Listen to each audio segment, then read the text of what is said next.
La solution à ton problème est bien plus vieille que ton problème. Par l'Esprit supérieur, tu rentres en possession de ce que Dieu a prévu pour toi.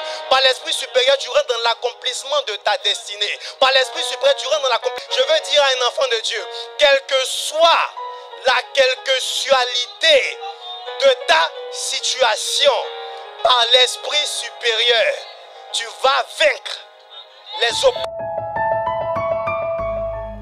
Nous serons aujourd'hui dans le livre de Nombres. Nombres, le chapitre 13. Nous allons lire à partir du verset 27 et nous irons jusqu'à Nombre 14, le verset 11. Nous aurons une très grande lecture à faire aujourd'hui. Nous lirons Nombre 13, verset 27 à 14, 11. Et nous serons aussi dans Nombre 14, verset 20 jusqu'à Nombre 14, verset 38. Amen. D'une haute taille. Amen. Donc le peuple fait le rapport, les 12 espions font le rapport et parmi les 12 espions, plusieurs disent que le pays, effectivement, il y a du lait et du miel. Tu nous as dit que Dieu nous emmènera d'un pays où coule le lait et le miel. Effectivement, on a vu qu'il y a du lait, on a vu qu'il y a aussi du miel dans ce pays. Mais moi, je me pose une question. Le lait, on voit ça comment? Amen. Est-ce que le lait, si au moins ce sont des plantes, des arbres, je comprends. Mais vous avez vu le lait là où? Amen. Ils disent, on a vu le lait, on a aussi vu le miel. Bon, peut-être qu'il y avait aussi beaucoup d'abeilles dans ce pays parce que nous savons tous la provenance du miel. Et ce n'est pas suffisant les abeilles. En plus des abeilles, au niveau des montagnes, il y a tel peuple. Et dans le sud, il y a tel autre peuple. Dans telle autre zone, il y a encore d'autres peuples. Et Caleb dit, taisez-vous.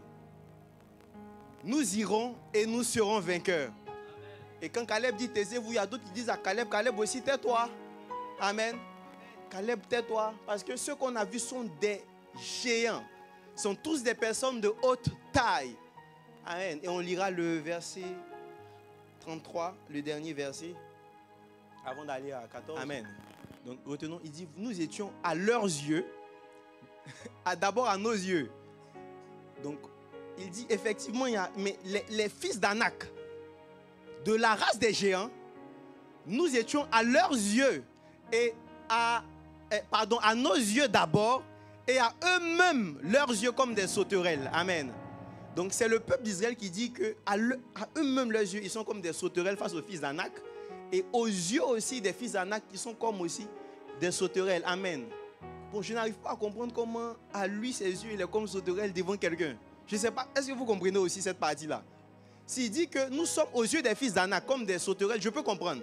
Parce qu'ils sont de petite taille devant eux. Mais il dit à nous-mêmes nos yeux, nous sommes comme des sauterelles devant les fils d'Anak. Je prie au nom de Jésus-Christ que tu ne te vois plus comme une sauterelle devant une quelconque épreuve, devant une quelconque situation au nom de Jésus-Christ. Amen. Avançons, Nombre 14 jusqu'au verset 11. Point. Amen. Merci au pasteur gentil. Il a dit, parce que Dieu pardonne. Et il finit de pardonner. Il dit, mais tous ceux-là ne vont point rentrer dans le pays que j'ai donné malgré que je les ai pardonnés. Est-ce que je n'ai pas une personne qui m'écoute ici? Je crois qu'aujourd'hui, tu auras toutes les cartouches pour sortir des pièges du diable qui vont t'éloigner de rentrer dans les promesses de Dieu. Dieu avait promis, Dieu avait dit. Et malgré l'erreur, Dieu a pardonné. Et il dit, ils ne vont pas rentrer. Mais toi, tu vas rentrer. Parce que même si les autres ne devaient pas rentrer, il y avait Josué et Caleb qui, eux, sont rentrés. L'Esprit supérieur permet d'entrer en possession de ces territoires. C'est ce dont je vais parler aujourd'hui. Par l'Esprit supérieur, tu rentres en possession de ce que Dieu a prévu pour toi. Par l'Esprit supérieur, tu rentres dans l'accomplissement de ta destinée. Par l'Esprit supérieur, tu rentres dans l'accomplissement total de ce que Dieu a prévu pour toi. Tu ne seras pas d'une volonté permissive de Dieu, mais je dois rentrer dans une volonté parfaite de Dieu. Son esprit était différent. Et parce que son esprit était différent, il a pleinement, verset 24, remettez-moi s'il vous plaît, il a pleinement suivi la voie de Dieu. Si tu n'as pas un esprit supérieur, tu ne peux pas suivre pleinement la voie de Dieu. À un certain moment, tu vas t'égarer. Face à certaines épreuves, tu vas t'égarer. Dans certains combats, tu vas t'éloigner de Dieu. Tu vas te détourner de ce que Dieu avait prévu pour toi dans certaines situations. Parce que sans esprit supérieur, Chers frères et sœurs, disons-nous la vérité, tu ne peux pas suivre pleinement le Seigneur. C'est l'esprit supérieur qui te permet de suivre pleinement le Seigneur, cet esprit différent des gens de ta génération. C'est pourquoi Daniel chapitre 5, le verset 12, la Bible dit que Daniel avait un esprit supérieur.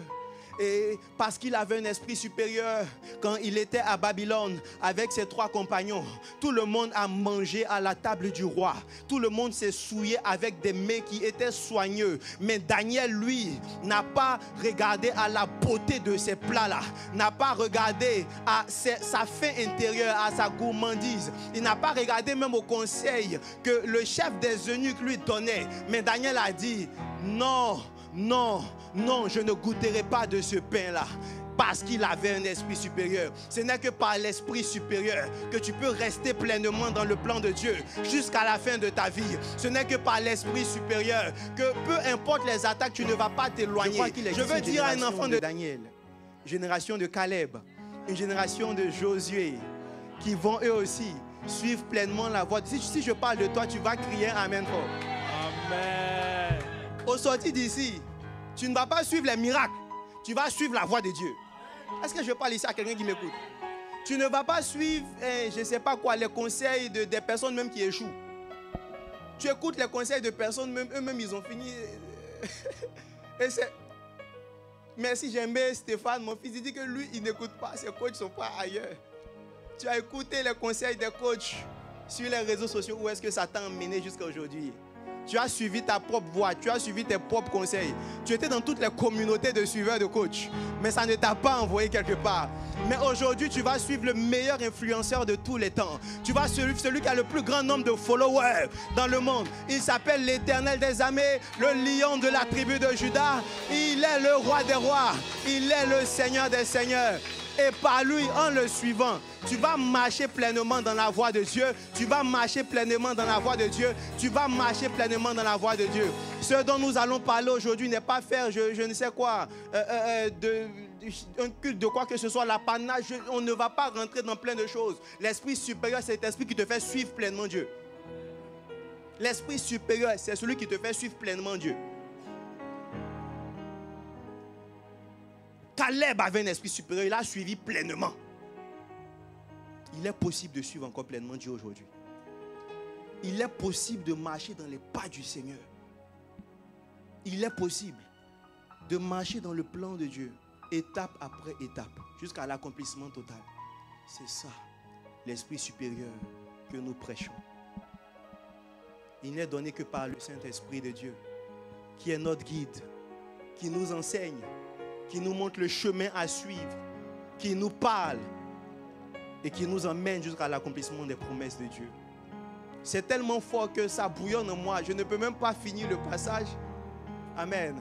Allons-y au verset 25. Verset 25.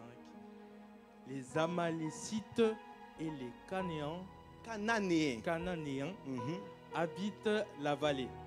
Demain, tournez-vous et partez pour le désert, dans la direction de la mer Rouge. Amen. Donc c'est maintenant que Dieu va décider que le peuple passe dans le désert. Quelqu'un me comprend? Donc le désert à la base n'était pas le plan de Dieu. Ils sont partis dans le désert pour quelle raison? Parce qu'ils ont murmuré, parce qu'ils étaient rebelles ou encore parce qu'ils n'avaient pas un esprit supérieur. Quand tu n'as pas un esprit supérieur, tu vas passer par des déserts et par des déserts. Tu vas passer par toutes sortes de déserts. Même le désert qui n'existait pas, tu vas voir ça dans ta vie. Ce ne sont pas tous les déserts qui sont, je ne sais quoi, Dieu qui a voulu. Ce n'est pas souvent Dieu qui a voulu. C'est toi-même qui as voulu. Parce que tu n'as pas voulu suivre pleinement la voie de Dieu. Tu as voulu suivre toi-même tes voies. Tu as voulu te fier aux informations que tes yeux t'ont données. Tu as voulu te fier à la réalité qu'on t'avait présentée. Pourtant, la réalité n'est pas toujours la vérité. Mais vous connaîtrez la vérité et la vérité vous affranchira. Est-ce que je parle ici à un enfant de Dieu? La véritable vérité, c'est Christ.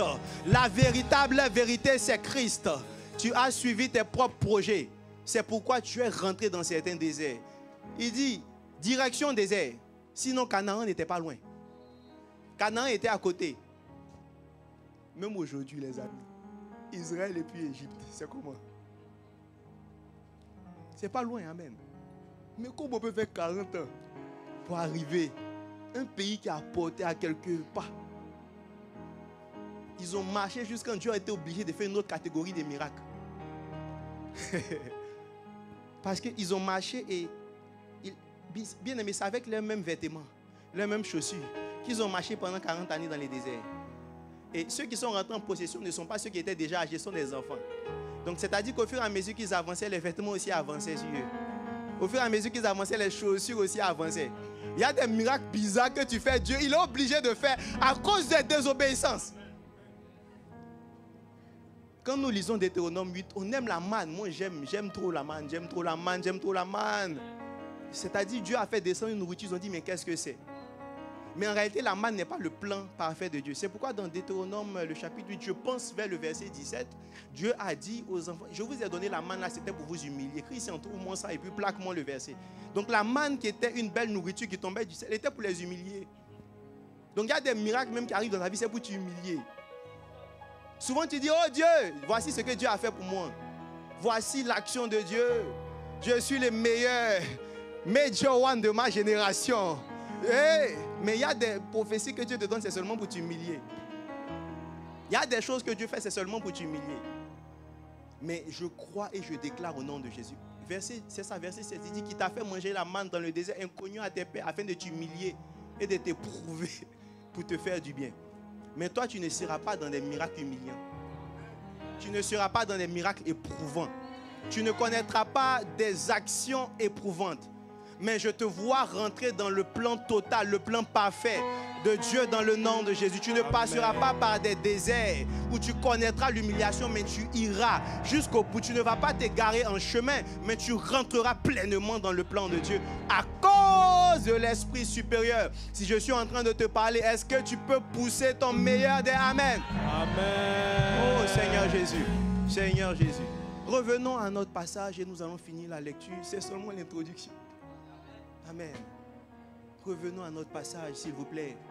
Nombre 14, verset 26. Il dit, je suis vivant. Amen. Dis avec moi, l'Éternel est vivant. Notre Dieu est vivant. Notre Dieu est vivant. Et il dit, je vous ferai ainsi que vous avez parlé à mes oreilles. Donc, le plan de Dieu n'était pas que ce peuple-là périsse dans le désert. Mais en réalité, c'est eux-mêmes qui ont prophétisé qu'ils allaient mourir. Et c'est pourquoi ils sont morts. Au nom de Jésus-Christ, par l'Esprit supérieur, tu arrêtes d'annoncer des paroles négatives sur ta vie. Il y a des choses que nous vivons qui ne sont pas le fruit du plan de Dieu pour nous, mais qui sont juste des paroles qu'on a dit, souvent dans quelques plaisanteries, souvent dans certains amusements. Mais tu ne te rends pas compte que la vie et la mort sont au pouvoir de la langue. Et littéralement, ils sont morts. Littéralement, ils ne sont pas rentrés dans le plan de Dieu à cause de paroles qu'ils ont dit un jour, sous l'effet de l'émotion, sous l'effet de la peur. Verset suivant.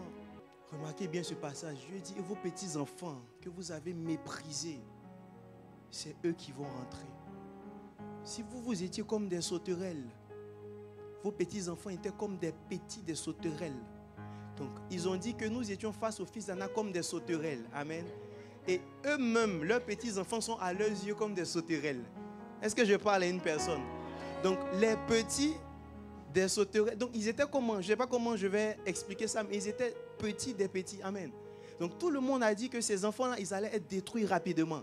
Mais c'est eux qui sont rentrés en possession du pays que Dieu avait promis à leur père. Verset 32. Donc c'est ici que Dieu va décider que le peuple va faire 40 années dans le désert. Sinon, selon le plan de Dieu, il ne devait pas faire 40 années. Il devait rentrer en possession du territoire. Une année pour chaque jour. Et vous saurez ce que c'est que d'être privé de ma présence. Ces personnes vont être privées de la présence de Dieu à cause de leur rébellion, à cause de leur murmure, à cause de l'esprit qu'ils avaient. je prie au nom de Jésus que tu ne sois pas privé de la présence de Dieu. Que l'on te prive tout, mais qu'on ne te prive pas de la présence de Dieu.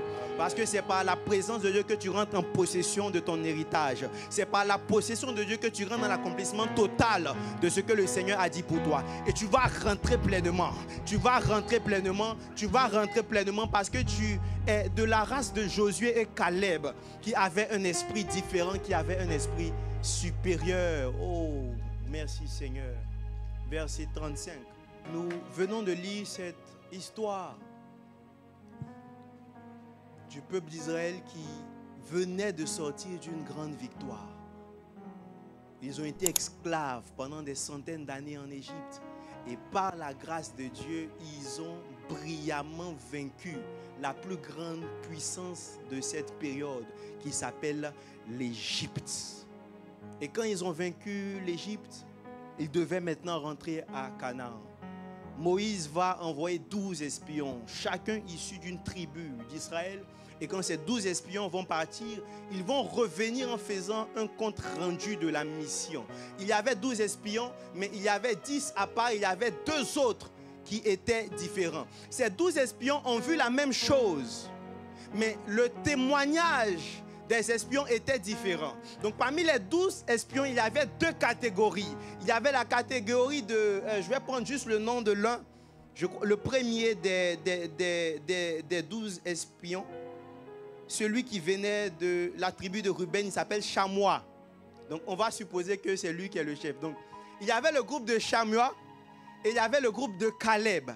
Et ce qui me paraît étrange, c'est que ceux qui ont vu les choses de la manière dont Dieu voulait qu'ils voient étaient peu nombreux par rapport à ceux qui avaient vu les choses d'une manière charnelle. Donc les 10 personnes qui ont témoigné qu'il était impossible de rentrer dans l'accomplissement des promesses de Dieu, ils étaient 10, ils étaient plus nombreux. Mais il y a seulement 2 personnes qui ont su discerner avec exactitude que même si dans ce territoire, il y a beaucoup de peuples qui y sont, il y a les fils d'Anak à telle zone, il y a les Amalécites dans telle autre contrée, même si les fils d'Anak sont bien plus grands que nous sommes comme des sauterelles, si les autres disent que nous sommes comme des proies, nous croyons qu'en réalité l'Éternel est vivant.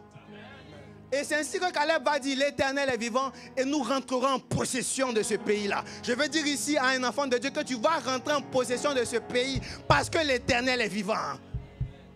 La première erreur que les 10 espions ont commis et qui n'a pas été commis par les 2 autres, c'est qu'ils ont oublié que dès le début de ce combat, de cette conquête, depuis la libération d'Égypte, ils n'ont pas pu gagner par leur propre force, mais ils ont gagné par l'Éternel des armées.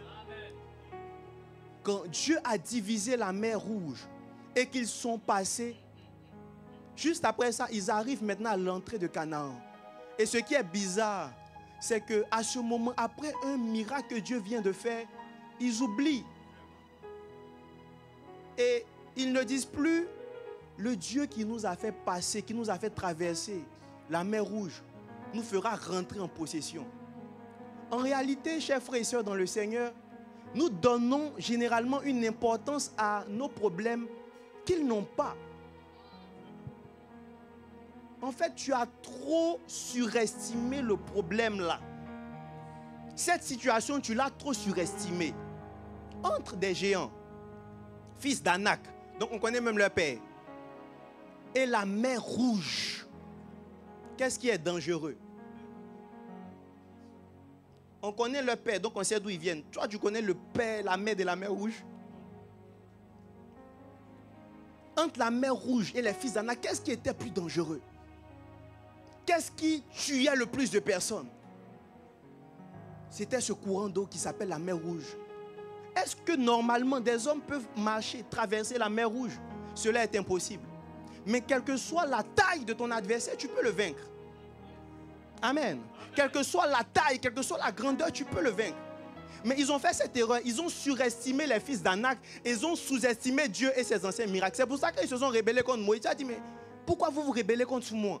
À partir d'aujourd'hui, tu vas arrêter de sous-estimer ces problèmes-là. tu vas arrêter de les surestimer, mais tu vas les sous-estimer. Je vais dire à un enfant de Dieu que souvent, quelqu'un a dit que quand tu vois un problème, dis à ce problème que j'ai un grand Dieu. Mais je veux dire à quelqu'un que souvent, il y a face à certains problèmes, Dieu dit au problème, j'ai aussi un grand fils. C'est pourquoi, quand Zorobabel, Malachi, Zacharie plutôt, le chapitre 4, le verset 6, Dieu dit à cette montagne, montagne qui es-tu devant Zorobabel, tu seras aplani. Donc Dieu ne dit pas, montagne qui es-tu devant moi, il dit, montagne qui es-tu devant mon fils, tu seras aplani. Je veux dire à un enfant de Dieu que Dieu te place en même hauteur que la montagne. Amen. Dieu, à ses yeux, même une montagne ne peut pas te vaincre.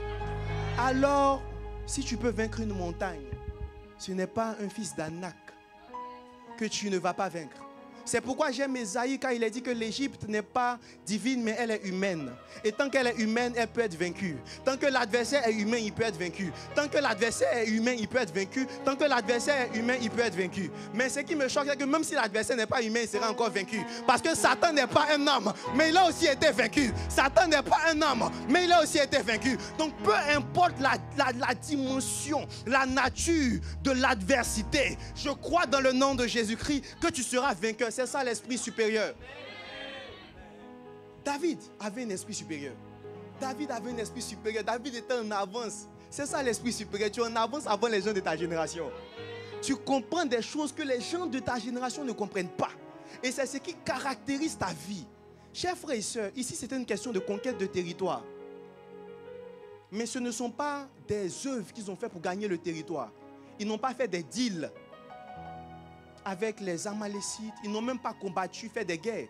Mais ils avaient un esprit supérieur. Donc tu dois comprendre qu'en réalité, tes possessions ne dépendent pas de tes œuvres, mais de l'esprit que tu as. Pour entrer en possession de certaines choses, ce ne sont pas d'abord les œuvres, mais c'est l'esprit. Parce que c'est par l'esprit maintenant que tu poses des œuvres.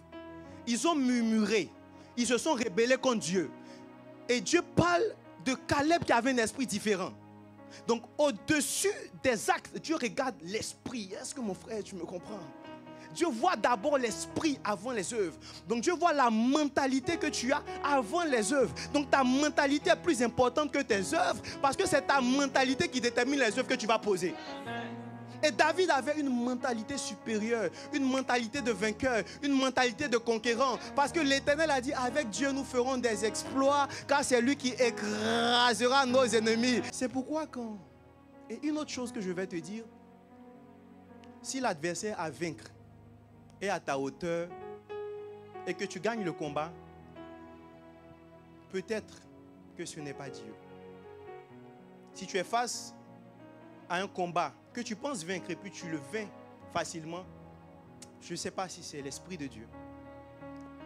Parce que lorsque je lis ma Bible, il a dit « Or à celui qui peut faire, par la puissance qui agit en nous, infiniment au-delà de ce que nous pensons, que nous imaginons, à lui soit la gloire. » Donc par le Saint-Esprit, nous ne sommes pas là où nous avons prévu être. Par le Saint-Esprit, nous ne réalisons pas ce que nous avons prévu faire. Mais nous faisons au-delà de ce que nous pensons, au-delà de ce que nous imaginons.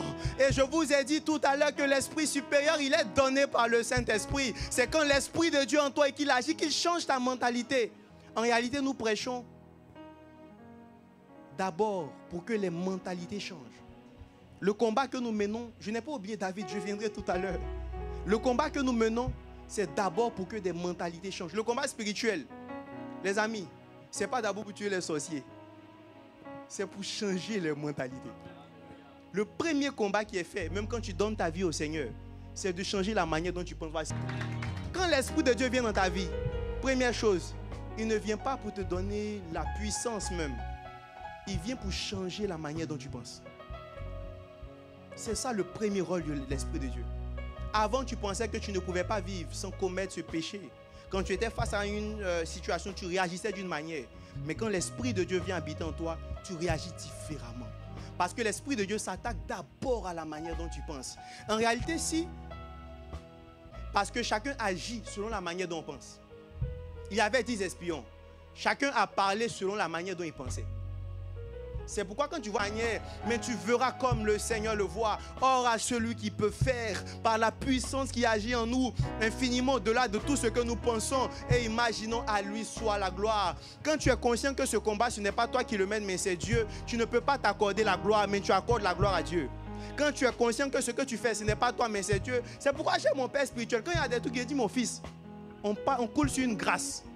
Ce n'est pas toi, ce n'est pas moi, ce n'est pas nous. Mais c'est la grâce qui nous emmène. Donc où on va partir, ce n'est pas nous, c'est l'Esprit de Dieu qui nous emmène. Je veux dire ici à quelqu'un, où tu vas aller, arrête de t'inquiéter. Ce n'est plus toi, ce n'est plus ton voisin. Ce n'est pas ta relation, ce n'est pas ton patron. C'est l'Esprit de Dieu. Ta carrière ne dépend pas de ton supérieur, elle dépend de Dieu. Dépend du Saint-Esprit de Dieu. Ton entreprise ne dépend pas de tes clients, ça dépend de l'Esprit de Dieu. Ton ministère ne dépend pas de tes fils et filles spirituels, ça dépend de Dieu. D'ailleurs, il y a des fils et filles spirituels qui sont dans ton ministère, il faut qu'ils partent pour que le ministère grandisse. Je peux vous expliquer. Je serai un peu dur dans mes mots, mais avant de me lancer une pierre, écoutez-moi jusqu'à la fin. Chers frères et sœurs dans le Seigneur, je pense, et on peut me corriger, en réalité, Abraham avait une femme qui en réalité, dans le règne de l'Esprit et le plan de Dieu, n'était pas vraiment stérile. Amen. Parce que plus tard, elle a accouché. Mais remarquez qu'elle a accouché à quel moment? Dites-moi, à quel moment elle a accouché? Sa vieillesse, tout ça, après l'apparition de l'ange et tout ça. Mais ça s'est produit à un certain moment, c'est quand Lot était parti. Donc il fallait que Lot parte pour que les entrailles de Sarah soient ouvertes et que l'enfant sorte. Deuxième chose à comprendre sur Abraham, parce que c'est l'Esprit supérieur qui fait conquérir des territoires. Et quand Abraham est rentré dans la promesse de Dieu, il est rentré au début avec une mauvaise mentalité. Dieu a dit, je te bénirai. Genèse chapitre 12, je rendrai ton nom grand. Tu seras une source de bénédiction. Et Abraham s'est dit que mon héritage vient de l'enfant, mon héritier. Ça sera le neveu, mon neveu, le fils de mon frère Aaron. Donc quand il est parti pour accomplir la promesse de Dieu, il est parti avec Lot. Dieu a dit, je vais rendre ton nom grand. Est-ce que Dieu a dit que c'est elle, Lot, je vais rendre ton nom grand? Quand il a dit que tu serais une source de bénédiction, est-ce que Dieu a parlé de Lot dedans? Mais Abraham, parce qu'il pensait mal, ne croyait même pas que Dieu allait lui donner un enfant. Est-ce que vous me comprenez un peu? Quand je dis c'est Lot, en fait, ce n'est pas que Lot, c'est Abraham aussi dedans. Il ne pensait pas que sa femme pouvait faire un enfant. Vous me comprenez? Donc, il est parti avec son neveu parce que pour lui, la solution de Dieu réside en un homme qui s'appelle Lot. Ça, c'était la première erreur qu'Abraham a fait. La deuxième erreur qu'Abraham va faire, c'est que quand il va voir que ils avancent, l'enfant ne vient pas, Sarah va lui dire, va prendre Agar et fais Ismaël. Pour eux, l'accomplissement des promesses de Dieu dépendait de Ismaël. Ils ont cherché des moyens humains. Ils n'ont pas opéré selon la pensée divine. Et qu'est-ce qui va se passer? Aujourd'hui, nous avons tous les problèmes à cause de cette affaire-là. Quelqu'un est avec moi? Avec quelle mentalité aujourd'hui tu es venu dans le Seigneur? Est-ce que tu es venu dans le Seigneur avec la mentalité d'avant? Tu viens en Dieu et tu te fies aux solutions du monde pour résoudre ton problème. C'est pourquoi tes problèmes se multiplient, parce que tu vas créer problème. Et en fait, c'est comme ça que nous faisons souvent. Nous prenons des solutions humaines qui sont pires que la première pour résoudre un autre problème. Nous sommes semblables à ces personnes qui prennent des prêts pour rembourser prêts. Ainsi de suite. Donc nous avançons avec problème sur problème, sur problème, sur problème, sur problème.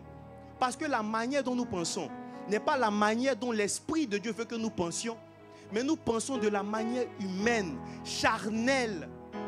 Mais au nom de Jésus, tu sors de ces manières de penser-là. Tu sors de cela, tu sors de cela, tu sors de cela et tu commences à penser de la manière dont Dieu veut que tu penses. C'est pourquoi, quand l'ange de Dieu est arrivé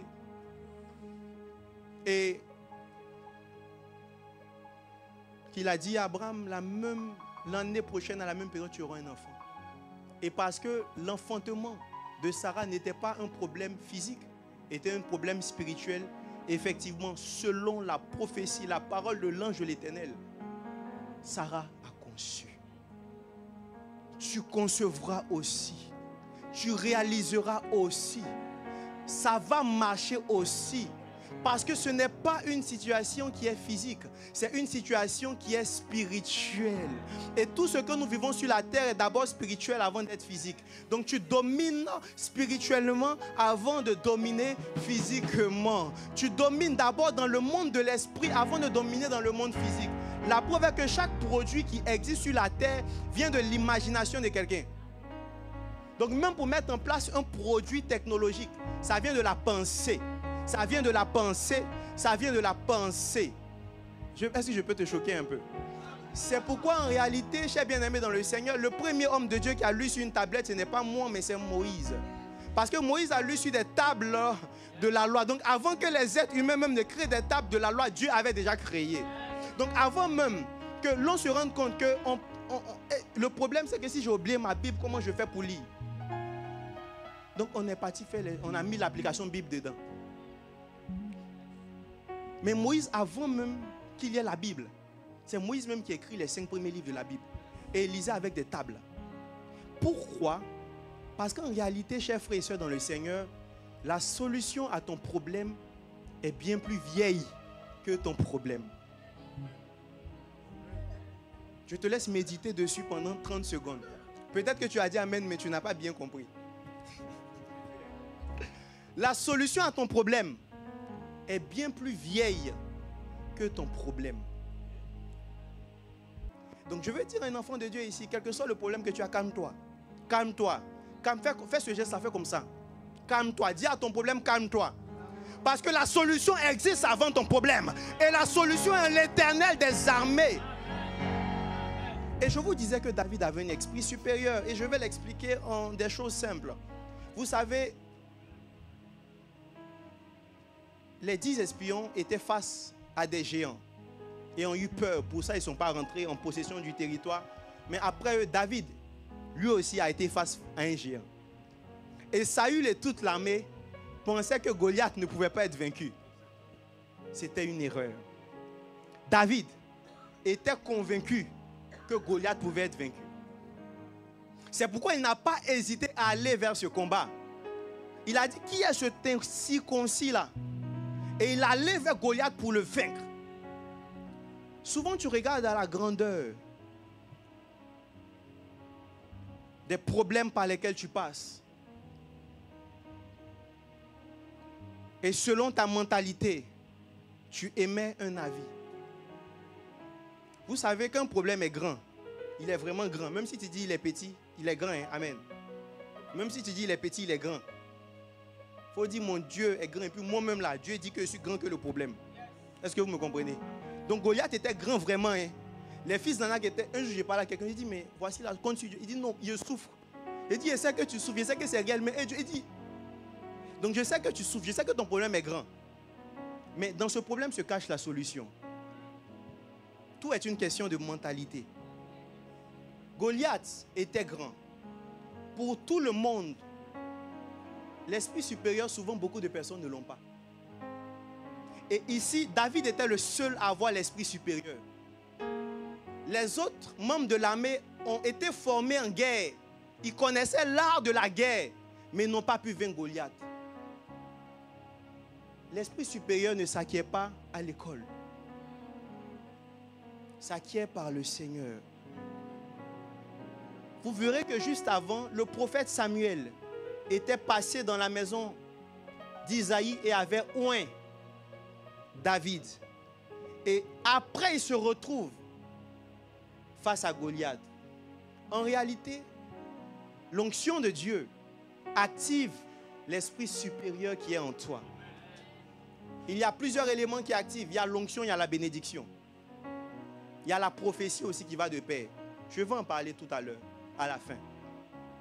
Donc David, en ayant reçu l'onction de Dieu, en ayant eu l'esprit supérieur activé en lui, il va se lever, il va arriver face à Goliath. Tout le monde dit que Goliath ne peut pas être vaincu parce que Goliath est trop grand. Mais David dit assurément Goliath peut être vaincu parce qu'il est trop grand. Goliath peut être vaincu, vous savez pourquoi? Parce qu'il est trop grand. Je ne fais pas une erreur, c'est vrai. Goliath a été vaincu parce qu'il est grand. Si Goliath était petit, il n'allait pas être vaincu. Peut-être. Mais c'est parce que Goliath est grand, il était vaincu. Ils vont dire, prophète, c'est quoi tu nous briques? Qu'est-ce que tu racontes? C'est parce qu'il était grand même, le miel, que Goliath était vaincu. Il dit oui, ça c'est ça la foi. Il ne comprend pas, mais il dit oui, pas ça que je vais expliquer. En réalité, il était tellement grand que quand David est venu, il était, mais Simon, il était trop visible pour être raté. Il était tellement grand qu'il avait préparé 5 pierres. Mais il dit non, il ne savait pas que c'est comme ça, le type était grand. Une seule pierre. Je vais dire ici un enfant de Dieu. Il était tellement grand que la pierre ne pouvait pas le rater. Il était tellement grand que la pierre était lancée, ne pouvait pas le rater. Il était tellement grand que la pierre ne pouvait pas le rater. Si je lance une pierre sur Frédéric, peut-être ça peut le rater. Mais sur Goliath, il est tellement grand, il est tellement costaud qu'une seule pierre est suffisante.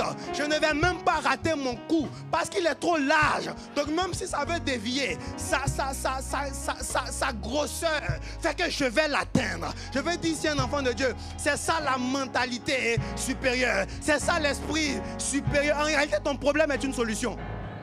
Ton problème est une solution. Ton problème est une solution. Parce que ton problème est tellement grand que tu ne peux que le vaincre.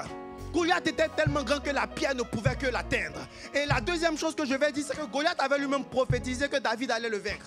Il a dit, si vous trouvez parmi vous, enfants d'Israël, un homme qui va me vaincre, alors je serai votre esclave. Il dit, si un homme peut me vaincre.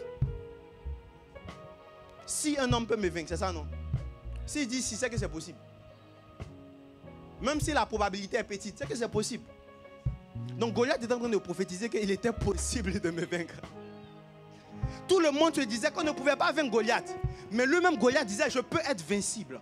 Je déclare au nom de Jésus-Christ que tu connaîtras aussi la victoire. Tu connaîtras la victoire parce que ton problème sait qu'il peut être vaincu. Ton adversaire sait qu'il peut être vaincu. Le diable même sait qu'on peut avoir la victoire sur lui. Cet esprit sait qu'il peut être chassé. Et tu vas le chasser au nom de Jésus. Est-ce que tu peux pousser Amen fort? Ce problème peut être vaincu. Oui, il y a une solution. Quelle que soit la situation, tu seras vainqueur par l'esprit supérieur. Alléluia. Ce n'est ni par la force, ce n'est ni par la puissance, mais c'est par mon esprit, dit l'Éternel des armées. C'est par l'Esprit de Dieu que tu auras des solutions inimaginées aux problèmes face auxquels tu es, que tu auras une solution inimaginée à ces défis. Je te vois par l'Esprit de Dieu ressortir d'ici avec un esprit supérieur. Je te vois par l'onction de Dieu ressortir victorieux là où ça n'avait pas marché. Je te vois par la grâce de Dieu te lever aujourd'hui et être victorieux en toute situation, en tout combat. Si ta famille a dit ne viens pas à l'église, comprends que c'est juste l'occasion de Dieu pour les amener au Seigneur. On dit il ne faut pas partir à l'église toi seul, donc tu les prends tous pour aller à l'église. Suivez-moi, on va partir à l'église. Moi et ma maison, nous servirons l'Éternel. Oh, dans ton problème, il y a la solution. C'est ça l'esprit supérieur. Amen. C'est dedans même, ne cherche pas loin. C'est dans le problème que ça est. C'est dedans que ça est. Amen. Ce n'est pas en français très correct, mais dis avec moi, c'est dedans que ça est. Mais retiens une chose, l'esprit supérieur, c'est ce qui te fait marcher selon les voies de Dieu comme Caleb. Tu auras défaite sur défaite tant que tu ne marches pas selon les voies de Dieu. Les autres ont marché selon différentes voies, mais David marchait selon la voie de Dieu, il était vainqueur. C'est l'inspiration de Dieu qui donne la bonne solution. Ce n'est pas l'expérience toujours. Il y a des moments où l'expérience ne peut pas résoudre. Saül était plus expérimenté que David, mais n'a pas réussi. Tous les membres, Abner et autres, étaient plus expérimentés que David, mais ils ont échoué. Mais David a cru au Seigneur. Il a mis sa confiance en Dieu.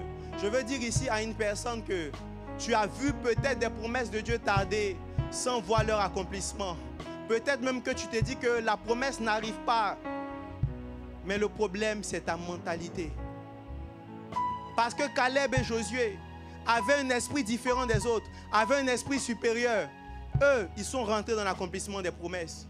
mais parce que les autres avaient une mentalité de murmure, une culture de plainte, une culture de commérage, une culture de rébellion, de doute envers Dieu. Ils ne sont pas rentrés dans cette terre promise. Mais toi, tu bannis, je te vois banni de ton cœur, banni de ta mentalité, la pensée de plainte, la pensée de commérage, l'esprit méchant, l'esprit qui ne croit pas en Dieu, mais qui passe son temps à croire aux propos des hommes, qui passe son temps à croire à ce qu'il voit selon ses yeux humains, mais qui ne croit pas en l'Éternel. La solution se trouve en l'Éternel. Et aujourd'hui, je te vois sortir d'ici en ayant une pensée différente. Tu es face à toutes ces choses et tu as regardé tes solutions. Conclusion, ça n'a pas réussi. Tu n'as pas pu décanter. Mais aujourd'hui, je vais te demander de regarder à Dieu. Qu'est-ce que Dieu pense de cette situation? Qu'est-ce que Dieu dit de cette situation? Je vais choquer quelqu'un. Moi, je suis convaincu, quel que soit ce qui m'arrive, il y a des manières, je ne vais pas finir ma vie comme ça. Amen. Si tu veux, il faut te lever. Il faut dire qu'un ange t'a dit que moi, je vais échouer dans les ministères. Amen. Je vais te regarder dans les yeux. Il va te dire que toutes les promesses de Dieu sur ma vie, ce n'est pas ça. Mon père spirituel a prié pour moi, il dit je vais réussir. Amen. Je veux aussi saluer plusieurs hommes de Dieu qui ont prié pour moi depuis longtemps. Pasteur Ouattara Siedou, depuis la Côte d'Ivoire, il dit il va réussir. Papa Talingano est venu, il dit on va réussir. Tous les hommes de Dieu que j'ai rencontrés ont dit je vais réussir. Donc je ne pense même pas à quelqu'un ici. Je ne pense pas à ce que les gens disent, mais je pense à ce que Dieu a dit sur ma vie. Lève-toi, fais ce que tu veux. Dis qu'il va mourir pauvre. Viens te regarder et dis je vais mourir riche. Parce que ce n'est pas ce que Dieu m'a dit. Ce n'est pas ce que Dieu m'a dit. Ce n'est pas ce que Dieu m'a dit. Il y a des gens qui m'ont dit, toi tu ne peux pas faire le ministère. Tu serais responsable à l'église parce que tu es sérieux. Va travailler, c'est là-bas que tu es intelligent. Tu vas échouer dans le ministère. Mais Dieu ne m'a pas dit que je vais échouer. Dieu m'a parlé, Dieu m'a dit, tu vas me servir. Il y a des gens qui m'ont dit, mais est-ce que tu es sûr que c'est ton père? J'ai dit, oui, Dieu m'a dit, Dieu m'a dit, Dieu m'a dit, Dieu m'a dit. Ils ont dit, est-ce que l'église à Paris va avancer? J'ai dit, c'est ce que Dieu nous a dit à mon père et moi. C'est ce que Dieu nous a dit à toutes ces personnes. Alors ça va se faire. Vous donnez trop d'importance au diable et à ses mensonges. C'est pourquoi il y a succession d'échecs. C'est pourquoi plusieurs rentrent dans des déserts et se perdent dans ces déserts-là. Mais aujourd'hui, par l'Esprit supérieur, je te vois éviter même certains déserts. Parce que tellement tu es obéissant à Dieu, il y a des problèmes que tu n'auras pas. Il y a des déserts dans lesquels tu ne rentreras pas. Parce que Dieu ne voulait même pas qu'il rentre dans ces déserts-là. Tu ne connaîtras pas certains problèmes. Tu ne connaîtras pas certaines situations. Tu ne connaîtras pas certaines épreuves par l'Esprit supérieur. Et même si l'épreuve arrive, alors c'est une solution pour ton élévation. C'est une opportunité de Dieu pour faire éclater sa gloire. Et Dieu va faire éclater sa gloire dans ta vie. Dieu va faire éclater sa gloire dans ta vie. Bien aimé, là où on a prophétisé la lenteur, je prophétise l'accélération au nom de Jésus. Là où tu as commencé à voir que ça prend du temps, je déclare que ça va aller vite. Parce que l'accélération, c'est l'augmentation de la vitesse et la réduction du temps. Toi aussi, tu vas gagner rapidement. Tu vas avoir des victoires rapides. Peu importe la lenteur. Maintenant, tu commences à accélérer. Tu commences à aller vite. Tu commences à aller vite. Je vois l'accélération divine dans ta vie. Au nom de Jésus.